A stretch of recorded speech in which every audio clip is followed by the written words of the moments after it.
Good morning बच्चों।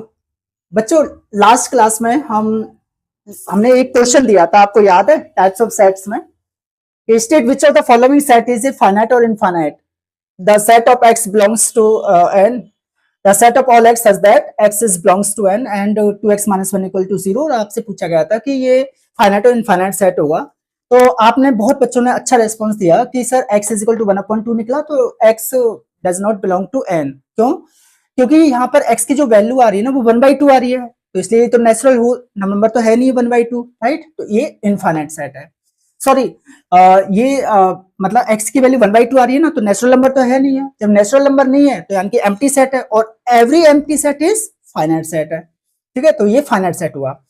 तो इसमें से बहुत अच्छों ने वेरी गुड रेस्पॉन्स दिया, जिसमें से याचिका जिसने बहुत अच्छा रेस्पॉन्स दिया। ठीक है, तो यश है, अंश है और अर्नव, अक्षता है, सबने बहुत अच्छा रेस्पॉन्स दिया। नेक्स्ट है, हम जो टाइप्स ऑफ सेट्स में और हम लेके चलेंगे लॉन्ग वीडियो में, जो पूरे डिटेल से आपको एक्सप्लेन करेंगे।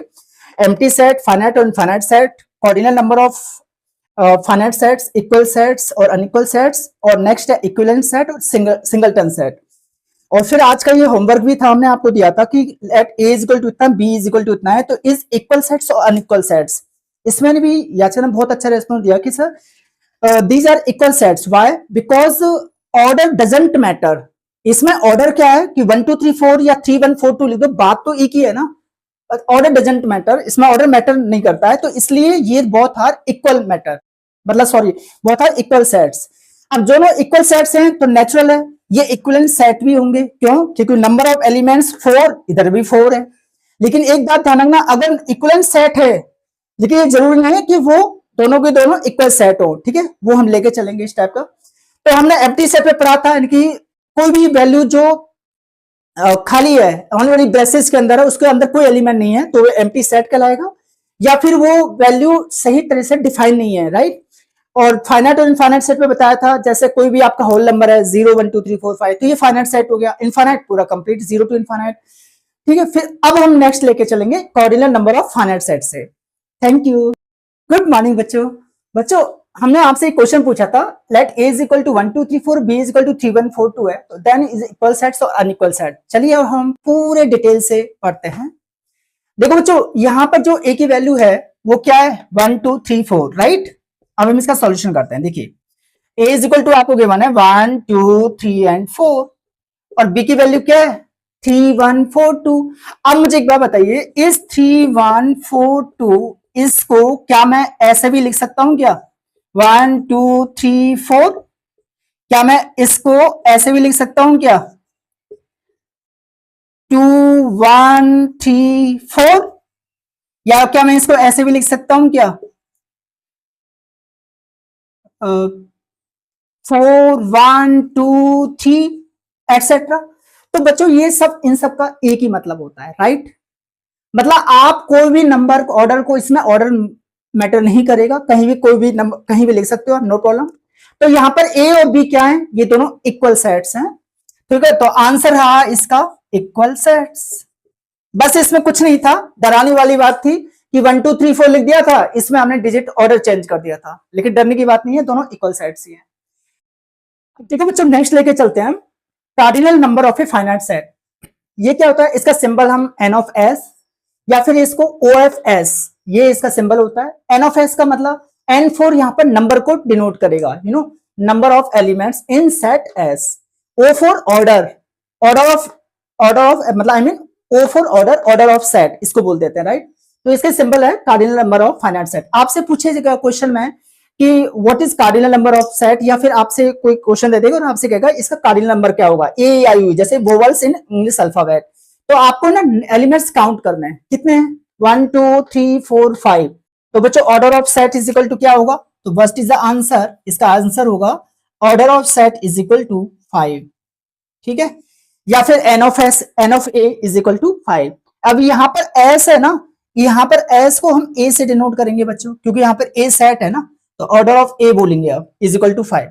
जैसे मैंने एक दूसरा क्वेश्चन दिया, सपोज कीजिए मैंने यहाँ पर लिखा कोई भी, मैंने यहाँ पे बी लिखा, राइट? और यहाँ पे लिख दिया सपोज 2 3 5 ए बी। ठीक है, और भी ले लीजिए, सपोज चलो 4 ही रहने दो। और मैंने आपसे पूछा है इसका कि भाई एन ऑफ बी क्या होगा, यानी कि कार्डिनल नंबर क्या होगा इस सेट बी का। तो what is the answer? Elements count करने हैं 1 2 3 4, तो इसका आंसर होगा बच्चों N of V is equal to 4। ठीक है, यही है इसका आंसर। ओके, अब देखो बच्चों हमने कार्डिनल नंबर ऑफ सेट पढ़ा। अब नेक्स्ट चलते हैं इक्वल सेट्स और अनइक्वल सेट्स। ठीक है, देखो इक्वल सेट्स और अनइक्वल सेट्स कब बोलेंगे? जैसे कि फॉर एग्जांपल मैंने यहां पर कोई सेट ए लिखा कि भाई ए ई आई ओ यू है, ठीक है, ये वोवल्स है। और मैंने यहां पर कोई बी सेट लिखा P Q R S T, ठीक है। अब देखो 5 एलिमेंट्स इसमें, 5 एलिमेंट्स इसमें भी है, राइट। ये है तो इक्विवेलेंट सेट है, लेकिन ये इक्वल सेट नहीं है। एक्चुअल में क्या है कि ये इक्वल सेट क्यों नहीं है? क्योंकि सेम एलिमेंट होने चाहिए। तो मैंने बच्चों यहां पे लिख रखा है ना, इक्वल सेट कौन से कहलाएंगे? A is equal to B कब कहलाएगा? If x is belongs to A and x belongs to B, यानी कि जो एलिमेंट A के अंदर है वही एलिमेंट B के अंदर भी होना चाहिए। लेकिन यहां तो A के अंदर तो वोवल्स हैं और B के अंदर क्या है? कॉन्सोनेंट्स हैं। तो यानी कि मैं क्या कह सकता हूं? A should not be equal to B, यानी कि A B के इक्वल नहीं है। जब नहीं है तो ये कौन से सेट हो गए? Unequal sets. तो बच्चों two sets A and B are said to be equal if they have exactly the same elements। exactly ध्यान से सुनना, यहां पे क्या लिखा है? exactly the same elements and we write A is equal to B, और इस तरह से हम राइट कर देंगे अगर exactly the same elements हैं, same to same। otherwise the sets are said to be unequal and we write A is not equal to B। अगर वो इक्वल नहीं है तो हम इस तरह से राइट करेंगे। अब जैसे कि हम कुछ एक दो एग्जांपल लेके देखो बच्चों, हम एक एग्जांपल लिया है, let A be the set of prime numbers less than 6। तो देखो अगर हम इसका सॉल्यूशन करें, पहले ना आप इस क्वेश्चन को पहले रीड कर लो पूरा। B the set of prime factors of 30। तो आपसे पूछा गया है कि इक्वल सेट है अनइक्वल सेट है। 1 मिनट के लिए आप वीडियो पॉज कीजिए और इस क्वेश्चन के बारे में थोड़ा सोचो आप कैसे कर सकते हैं, क्योंकि IIT JEE में आपको सोचना पड़ेगा कैसे कर सकते हैं। लॉजिक क्लियर होगा ना तो आप कर दोगे। तो यहाँ पे हमने क्या लिया, जैसे ए है, पहले आप इसको रोस्टर फॉर्म में राइट कर लीजिए। ये कह रहा है set of prime numbers less than 6। अब लेस देन 6 कौन कौन से होंगे? एक तो 2 हो गया, 3 हो गया एंड 5 हो गया, बस। ठीक है, ये सेट ए बन गया। अब आप बी के बारे में सोचिए, बी सेट क्या हो सकता है? ये कह रहा है, सॉरी बी नहीं, यहाँ पे पी है तो आप पी लिख लीजिए। P the set of prime factors of 30। अब बच्चों आपको प्राइम फैक्टर्स ऑफ 30 के लिखने हैं ओनली, ठीक है, और वो भी सिर्फ और सिर्फ क्या लिखना है? देखो यहां क्या लिखा हुआ है? Prime factors. तो अब आप है ना, इसको सॉल्व करने के लिए आपको क्या करना है? पहले आप 30 के फैक्टर्स निकाल लीजिए। देखो 30 के फैक्टर्स निकालिए।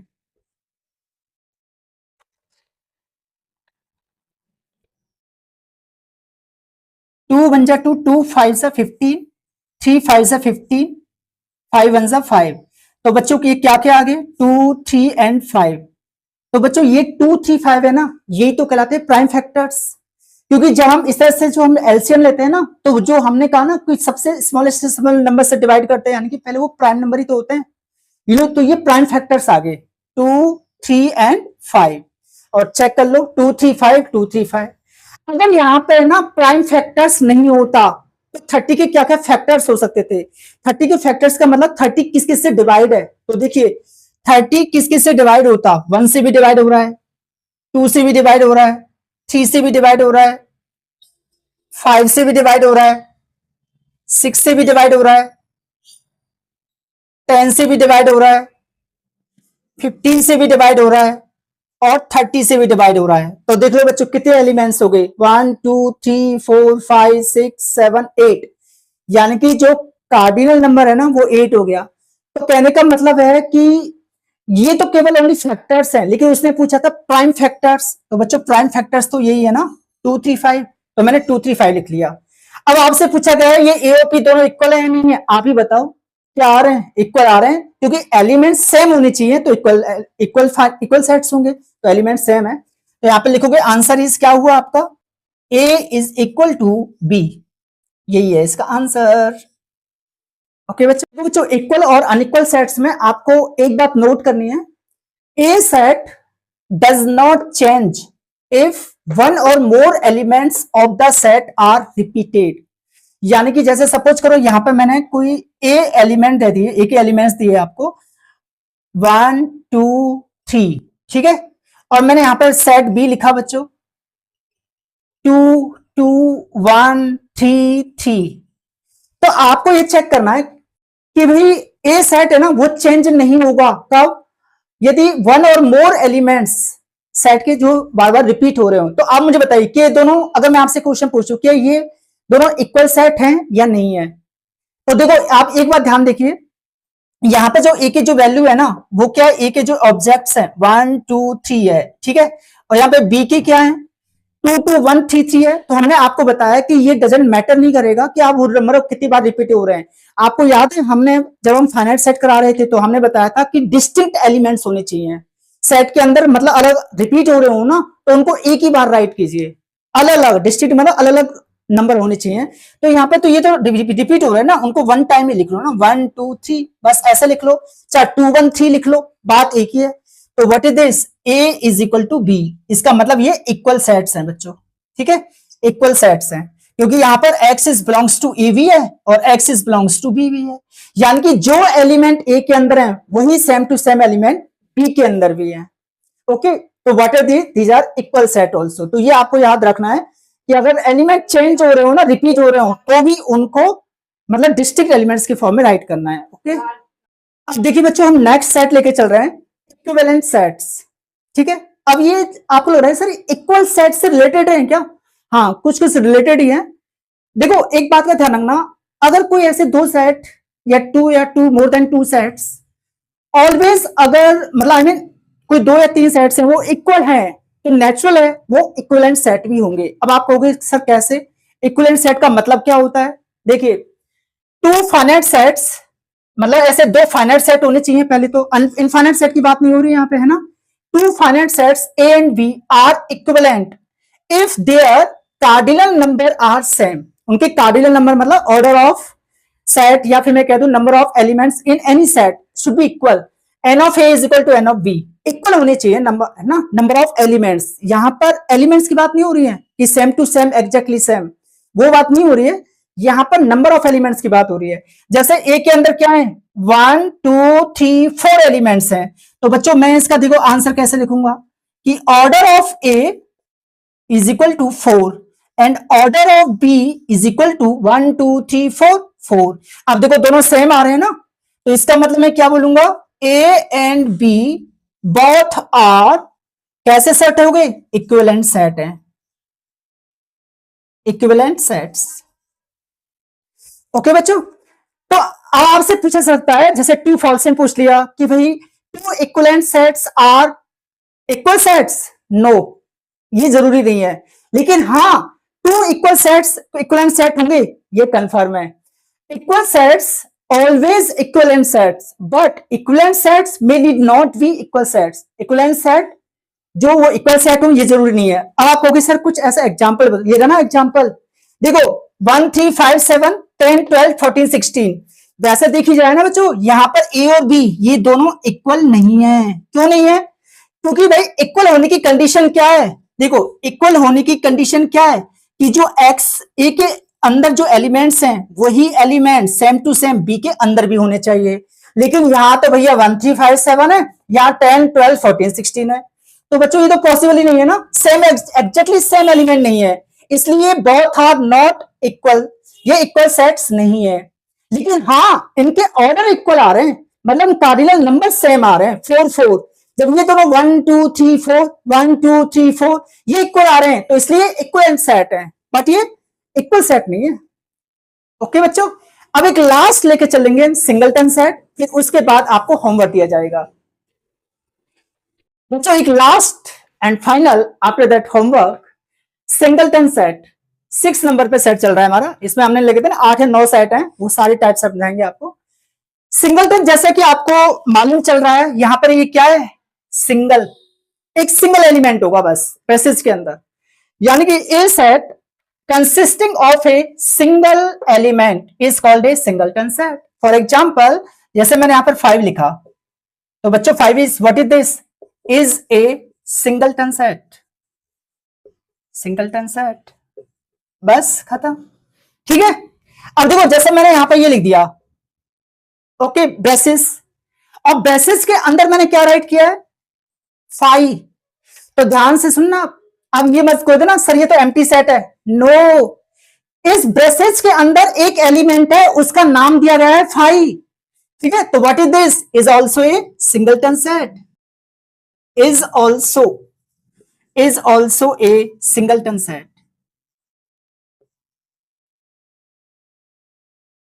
ओके बच्चों, ये एक दूसरा एग्जाम्पल हुआ।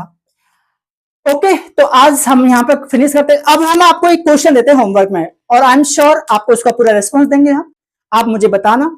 ठीक है, अब देखो एक बच्चा है जिसे अर्नव है, उसका हमें नहीं पता था किसका कमेंट आ रहा है, तो उसने अपना नेम लिखा और डिस्ट्रिक्ट डिग भी लिखा उसने, तो मुझे ये समझ में आ गया कि कौन से शहर से भी है, तो आप भी ऐसे राइट कर सकते हो। थैंक यू सो मच बच्चों, आज का ये रहा आपके सामने homework, today's homework. Are given sets equal, क्या ये जो सेट ए और बी है ये इक्वल हैं, और मैंने इक्वल की आपको डेफिनेशन बता रखी है, एग्जैक्टली द सेम एलिमेंट्स होने चाहिए दोनों सेट्स के अंदर।